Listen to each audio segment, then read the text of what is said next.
Hello, hello, my beloved waking gods and goddesses. Welcome to Love, Truth, and Beauty. Do-it-yourself spiritual awakening for divine in the flesh. Now with replays on IGTV at Dakini.kiss, where together we learn how to surf and navigate the ups and downs of the totality of human experience, creating a new earth beyond the limitations of this perception-managed reality matrix of five senses, having discovered our true divine creative natures in our true sensual sensorial universe of seven senses, composing formless into form outside of the matrix in the true quantum field creation field universe. Before we get started, please do give this video a thumbs up. Please also hit the subscribe button and the notification bell, selecting the all setting, so when I upload videos, the YouTube will let you know. I generally upload Tuesdays and Fridays, 2 p.m. Eastern. My name is Maria West, and I am your hostess of the highest, here to download, upload, inspire, and usher you into your bestest and brightest selves,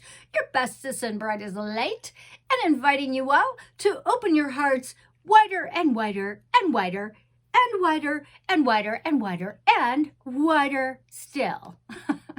Hello, my love bugs, my honey bunnies, my boobalas. Mwah! Welcome to Love, Truth, and Beauty, episode 233. And in today's video, I am addressing the exclusivity trap. Yes. Ooh la la. What the fuck is that, Maria? Mars? What? Okay, let's go there, love bugs. This is yet another hot topic button that is dear to my heart and very dear to you, love bugs, because as I've discussed in my previous video, we are all programmed to be sex slaves, which I will pop in the top left corner of the screen at the end of this video, unless we've been blessed with fully awakened parents who consciously conceived us outside of the matrix and modeled to us successfully conscious, loving partnership skills. We are all sex slaves, obedient, pre-scripted into some matrix sexual fuckery where becoming sexual with someone is often a in-your-face, hurry up, painful, shame-inducing, dysfunctional shit show, if not from get-go, down the line, sooner than later, especially if you bond with that person sexually before we've completed vetting them and getting to know them, okay? Now, as sex slaves, the dating scene is mostly an unconscious free-for-all in the matrix. Most allow lonely desperation, lust, followed by the hormone-fueled physical attraction and full-on attachment, emotionally, physically, mentally, spiritually, psychically, hormonally, energetically, to take over our dating scene, okay? Now, this then completes the unconscious programming that dominated over the process of us making the time, okay, taking the time and energy to get to know someone. Refrain from becoming sexual too early, which tends to blind us into becoming sexually exclusive. You hear me? Way too early. Often with a fucked up, toxic, inappropriate person. And with this, when this happens to us, men and women, when we become sexual, the various stages of programmed connection activates the feeling of being in love, mostly in lust, which can affect our brains, but can also lead to human physiology and behavioral changes. So I want you all to listen up, my loves, because according to scientists and other matrix experts worldwide, each stage of love for another human may be driven by the release of different hormones, okay?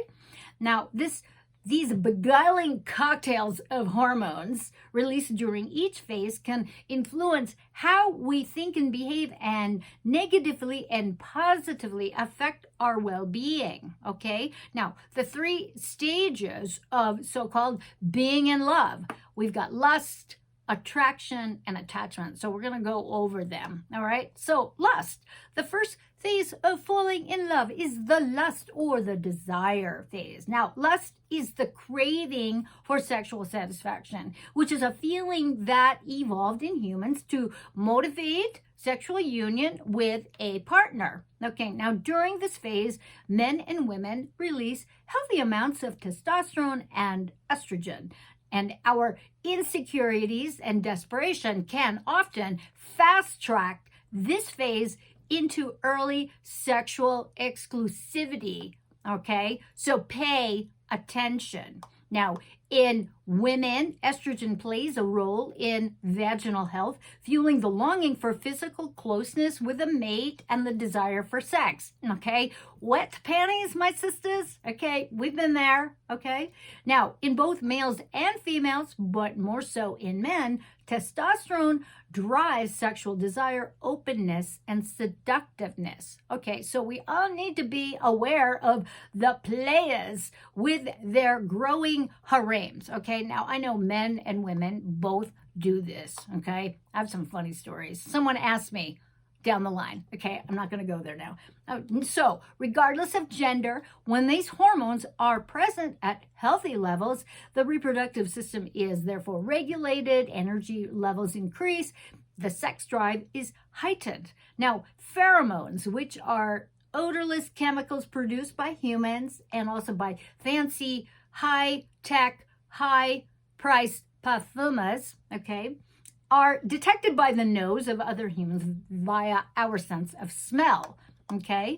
Also, this plays a role in the lust phase because they help initiate the initial desire. So the primary objective is to have sex during this phase rather than form an emotional connection, okay? So how many of you have had the experience of being around someone who smelled like sex, who smelled so good, okay? I've been there and it is disturbingly distracting. I couldn't even think straight around this person, and the person was a bona fide psycho, okay? So be aware of this stuff. All right, next phase, attraction. Now, scientists have found that adrenaline, dopamine, and serotonin are involved in the attraction phase of being in love. Oy vey, okay? The quote comes to mind: weaken the knees like a lovesick fool, all right?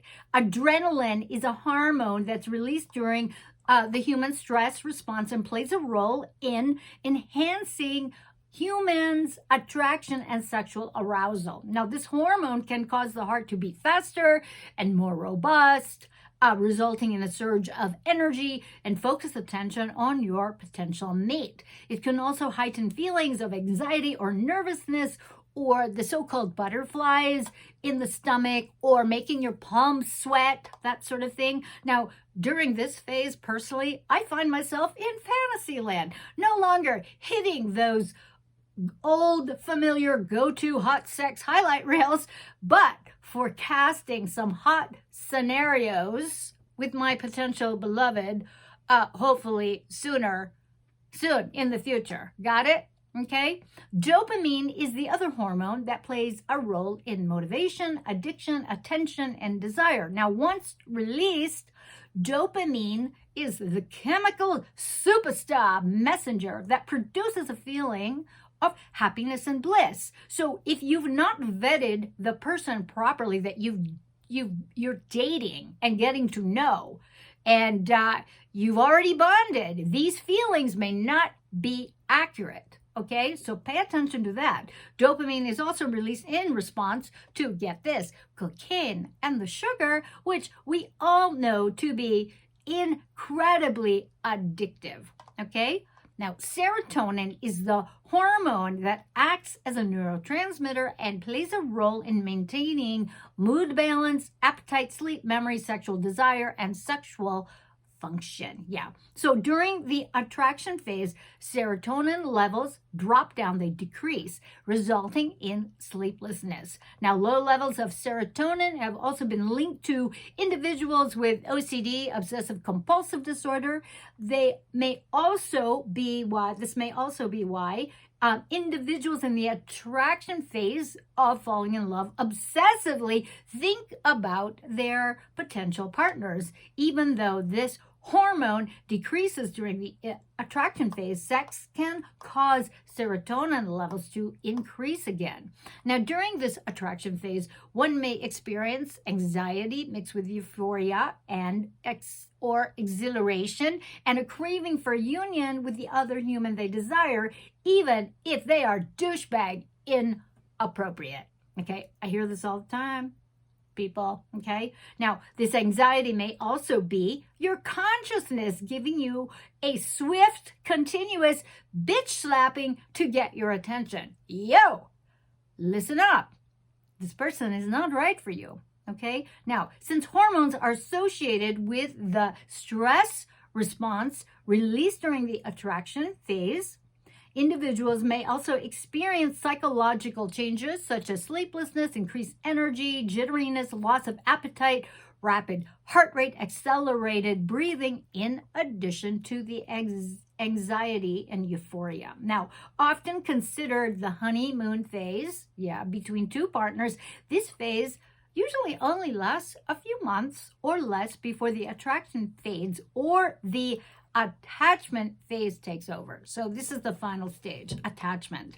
Now, attachment as the final stage of falling in love, the dopamine levels increase during this last phase, leading to an addiction to the desired person, regardless of their appropriateness. Now, high dopamine levels are also associated with norepinephrine, which is another chemical messenger that increases excitement and focuses on another individual. Okay, now once the attraction phase has settled down, dopamine, serotonin, and adrenaline levels return to normal and another phase begins. Okay, so this phase of attachment begins, and the two major hormones involved in attachment or long-term bonding phases are oxytocin and vasopressin. How do you say that? I don't know. I think that's how you say it. Vasopressin,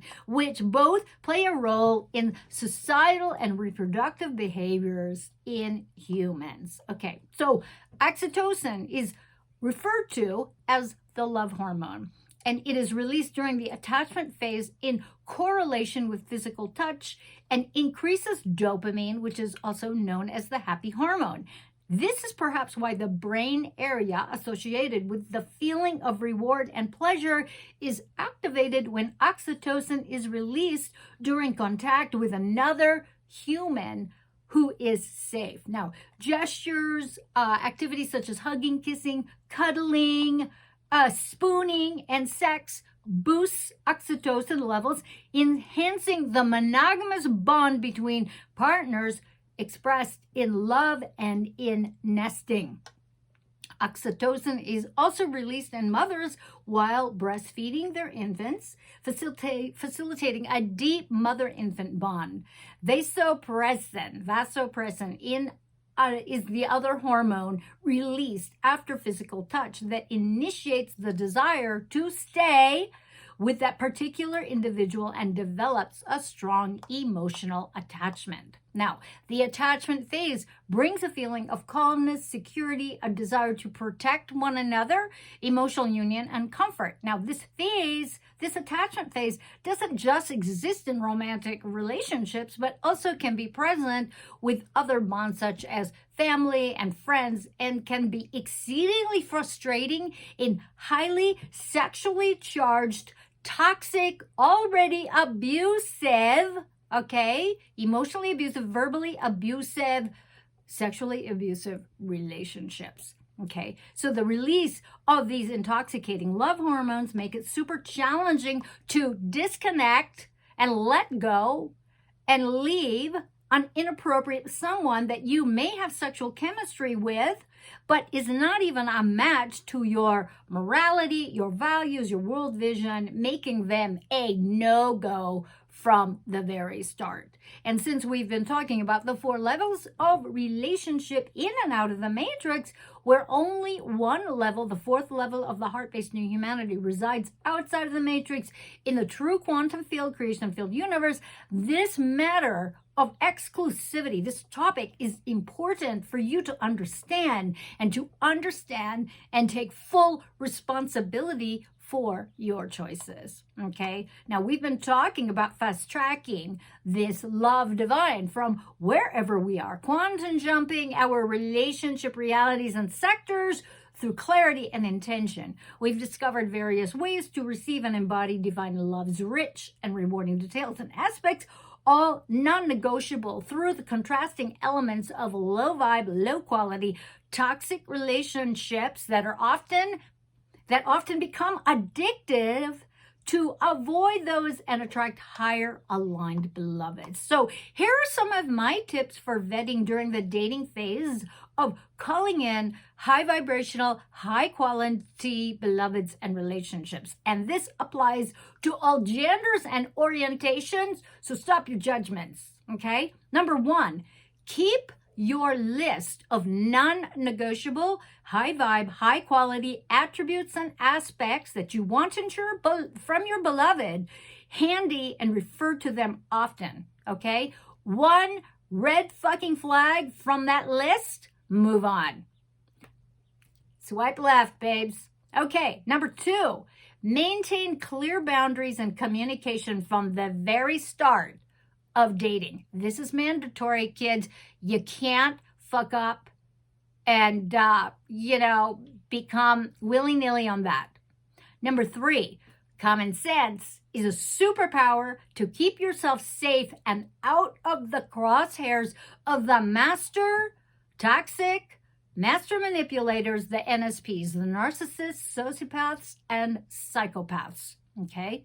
Number four, immediate sexual attraction, okay? Allow that to be a trigger for caution and waking yourself, seeing reality, exiting the matrix, enter into your awareness center and pay attention, okay? Especially if there is pressure from that person to go there prematurely.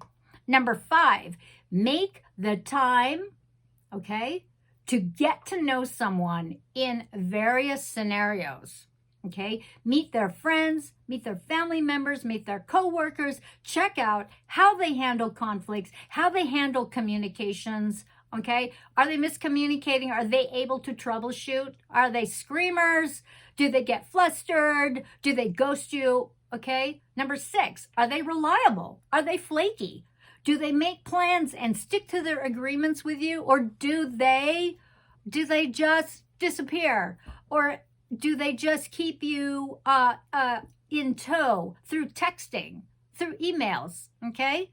These are all things you need to pay attention to. Number seven, while getting to know someone, make sure you are also dating other people and holding those other people to the same regard, the same high standards, okay? Number eight, you've come this far in this video, so obviously you are searching for high vibrational, high quality relationships, men and women, and not interested in becoming a boy or girl sexual chew toy. So refrain from being sexual until it feels right for you. No sooner, better later. Number nine, absolutely do not become exclusive with someone, dating-wise and sexually, whom you haven't vetted and hasn't proven their worth and their devotion to you. Number 10, remember, early exclusivity is a major fucking trap. Love yourself, value yourself enough not to go there. Okay, my honey bunnies, my divine ones, that is my speech. I hope this is helpful and valuable and insightful, my darlings. Let me know your thoughts. Please help me grow my channel by giving this video a thumbs up and leaving a comment in the comments box below or in private. Please share this video with your communities, friends, family members, and on social media platforms you feel would benefit from this content. Please hit the subscribe button and hit the notification bell, selecting the all settings so that the YouTube will let you know when I upload next. And if you find value, enjoy, benefit, or are at least entertained from my videos and content, won't you please consider supporting my work through a donation? My PayPal link is right below, or you can support my work by buying me the proverbial cup of coffee, so to speak, on my coffee.com/Dakini Kiss link. I thank you all so much for hanging out with me, with your participation and focused attention. I really do appreciate it. I cannot do this work without you, and I do it for you, knowing that you guys are like, you're on the edge. You're on the edge here of knowing that you know more than the Matrix wants you to know, okay? And a lot of you are reaching out to me about how you can be more proactive in fulfilling your mission on this planet while it's waltzing in and out of the Matrix stealthily. So until next time, my dear hearts, always act from love outside of the Matrix, from your center screen, composing a new reality, quantum jumping all of your lifelines. That's right. Let's go higher and higher and higher so that we can all be the love that we are. We can share our love. We can create. We can make art, make music, make love, and you can all help me repopulate the true quantum field creation field universe. Here's to love, truth, and beauty, my beautiful waking gods and goddesses. Mwah!